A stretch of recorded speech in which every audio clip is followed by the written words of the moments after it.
والعاقبة للمتقين والصلاة والسلام على أشرف الأنبياء والمرسلين نبينا محمد وعلى آله وأصحابه أجمعين أما بعد أعوذ بالله من الشيطان الرجيم بسم الله الرحمن الرحيم إنما المؤمنون الذين إذا ذكر الله وجلت قلوبهم وإذا تليت عليهم آياته زادتهم إيمانا وقال النبي صلى الله عليه وسلم الإيمان بضع وسبعون شعبة أفضلها قول لا إله إلا الله وأدناها إماطة الأذى عن الطريق والحياء شعبة من الإيمان رب اشرح لي صدري ويسر لي أمري واحلل عقدة من لساني يفقهوا قولي رب زدني علما. سامعین کرام، عزیز طلباء، دینی ملی بھائیوں، بزرگوں اور دوستوں، کتاب الاصول الثلاثہ وادلتها جو شیخ الاسلام محمد بن عبد الوہاب کی کتاب ہے، درس کا جو سلسلہ چل رہا ہے، آج کے درس کا عنوان ہے ایمان اور اس کے ارکان. ہم سب بارہا سنتے اور کہتے ہیں ایمان ایمان ایمان، اور ہم لوگ مومن کہلاتے ہیں، ایمان والے کہلاتے ہیں. اللہ تعالیٰ نے کلام مقدس کے اندر مختلف آیات کے اندر ایمان والوں سے مخاطب ہو کر فرمایا ہے یا ایھا الذین آمنوا، یا ایھا الذین آمنوا، اے ایمان والو، اے مومنو. ایمان کسے کہتے ہیں؟ سلف صالحین نے ایمان کی تعریف کرتے ہوئے فرمایا الایمان هو اقرار باللسان تصدیق بالقلب وعمل بالجوارح یزید بالطاعۃ وینقص بالمعصیہ. ایمان کہتے ہیں زبان سے اقرار کرنا، دل سے تصدیق کرنا اور اعضاء و جوارح کے ذریعے عمل کرنا. یہ جو ہم نماز پڑھیں ہیں یہ عمل ہے. نماز دین اسلام کا ایک رکن ہے. ہم اقرار بھی کرتے ہیں، دل سے تصدیق بھی کرتے ہیں، اور نماز جو پڑھتے ہیں یہ عملی طور پہ اس کو انجام بھی دیتے ہیں. یزید بالطاعۃ وینقص بالمعصیہ. طاعت، بندگی، نیکی، خیر اور بھلائی کے کاموں کو کرنے سے ایمان بڑھتا ہے. ہم نماز پڑھتے ہیں، ایمان بڑھتا ہے. تلاوت کرتے ہیں، ایمان بڑھتا ہے. زکوٰۃ ادا کرتے ہیں، ایمان بڑھتا ہے. سچ بات بولتے ہیں، ایمان بڑھتا ہے. یعنی بھلائی کے کاموں کو کرنے سے ایمان بڑھتا ہے، ایمان میں اضافہ ہوتا ہے. وَيَنْقُصُ بِالْمَعْصِيَةِ، معصیت، گناہ اور برائی کے کاموں کو کرنے سے ایمان گھٹتا ہے، ایمان میں کمی آتی ہے. جیسا کہ اللہ نے قرآن کے اندر ارشاد فرمایا إِنَّمَا الْمُؤْمِنُونَ الَّذِينَ إِذَا ذُكِرَ اللَّهُ وَجِلَتْ قُلُوبُهُمْ وَإِذَا تُلِيَتْ عَلَيْهِمْ آيَاتُهُ زَادَتْهُمْ إِيمَانًا.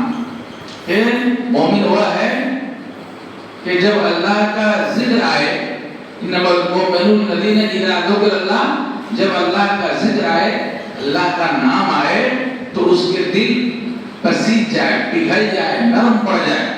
وَإِذَا تُلِيَتْ عَلَيْهِمْ آيَاتُهُ، اور جب اللہ کی آیتوں کی تلاوت کی جائے، قرآن مجید کی تلاوت کی جائے، زادتہم ایمانا، تو ان کا ایمان بڑھ جائے، ان کے ایمان میں اضافہ ہو جائے. اور حدیث کے اندر بھی اللہ کے نبی صلی اللہ علیہ وسلم نے فرمایا ایمان بضع وسبعون شعبہ، الایمان بضع وسبعون شعبہ. ایمان کے 73 سے بھی زیادہ شاخیں ہیں. افضل قول لا الہ الا اللہ، ان میں بہترین شاخ، بہترین قسم لا الہ الا اللہ کا اقرار کرنا ہے. وَأَدْنَاهَا إِمَاطَةُ الْأَذَى عَنِ الطَّرِيقِ، اور کمتر درجے کا، ادنا درجے کا ایمان کیا ہے؟ راستے سے تکلیف دہ چیز کو ہٹا دینا. وَالْحَيَاءُ شُعْبَةٌ مِنَ الْإِيمَانِ، حیا اور شرمندگی ایمان کا ایک شعبہ ہے، ایک جز ہے. اس سے پتہ چلتا ہے کہ ایمان کے درجات ہے. ایمان گھٹتا بھی ہے اور بڑھتا بھی ہے. ظاہر بات ہے ایک گاؤں میں، ایک مسجد میں جتنے ایمان والے ہیں سب برابر نہیں ہیں. کسی کا ایمان مضبوط ہے، کسی کا کمزور ہے، کسی کا متوسط ہے، ہر طرح کے ایمان والے لوگ ہیں۔ ایسے بھی مومن ہیں جن کا دل مسجد میں لگا رہتا ہے، ایک وقت کی نماز پڑھ کر جاتے ہیں، دوسرے وقت کی نماز کی فکر ہوتی ہے۔ تو ایمان کے درجات ہے، ایمان کی شاخیں ہیں اور ایمان کے 6 ارکان ہیں۔ جیسا کہ حدیث جبریل کے اندر بھی جبریل علیہ السلام نے جب پوچھا یا محمد اخبرنی عن الایمان، اے محمد آپ مجھے ایمان کے بارے میں بتائیے، تو آپ نے کیا فرمایا؟ الایمان ان تؤمن باللہ وملائکتہ وکتبہ ورسلہ والیوم الآخر وان تؤمن بالقدر خیرہ وشرہ۔ ایمان یہ ہے کہ تو اللہ پر ایمان لاؤ، اس کے فرشتوں پر ایمان لاؤ، اس کے رسولوں پر ایمان لاؤ، آسمانی کتابوں پر ایمان لاؤ، آخرت پر ایمان لاؤ، اور تقدیر کے خیر اور شر ہونے پر ایمان لاؤ، تقدیر کے اچھے برے ہونے پر ایمان لاؤ۔ گویا ایمان کے 6 ارکان، اللہ پر ایمان لانا، اس کے فرشتوں پر ایمان لانا، اس کی کتابوں پر ایمان لانا، اس کے رسولوں پر ایمان لانا، آخرت پر ایمان لانا، اچھی اور بری تقدیر پر ایمان لانا۔ ایمان کے 6 ارکان ہیں۔ جیسا کہ اللہ نے قرآن کے اندر ارشاد فرمایا لیس البر ان تولوا وجوهكم قبل المشرق والمغرب ولكن البر من آمن بالله واليوم الآخر والملائكة والكتاب والنبيين۔ سورہ بقرہ کے اندر اللہ نے فرمایا نیکی یہ نہیں ہے کہ تم نے اپنے چہرے مشرق کی طرف کر لیے یا مغرب کی طرف پھیر دیے، بلکہ نیکی بر بھلائی یہ ہے کہ آدمی اللہ پر اور آخرت پر، فرشتوں پر، اللہ کی نازل کی ہوئی کتاب اور اس کے پیغمبروں پر ایمان و یقین رکھے۔ اس آیت کریمہ کے اندر بھی جو ایمان لانے کی جو باتیں کہی گئی ہے ان میں ان ارکان کا ذکر ہے۔ اللہ پر ایمان لانا، آخرت پر ایمان لانا، فرشتوں پر ایمان لانا، کتابوں پر ایمان لانا، نبیوں پر ایمان لانا، گویا کہ یہ ایمان کے ارکان ہیں۔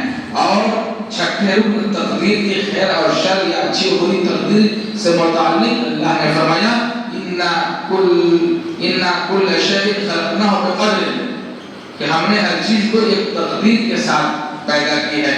گویا کہ ان ارکان 6 ایمان کے جو 6 ارکان ہیں اس کا ثبوت قرآن میں بھی ہے اور حدیث کے اندر بھی ہے۔ تو ہم ایمان والے ہیں، ہم مومن ہیں، تو ان چیزوں کا ارکان ایمان اور ارکان اسلام اور دیگر جو احکام اور فرامین ہیں زبان سے اقرار کرنے کے ساتھ ساتھ دل سے مانیں، دل سے تصدیق کریں اور عملی جامہ پہنائیں۔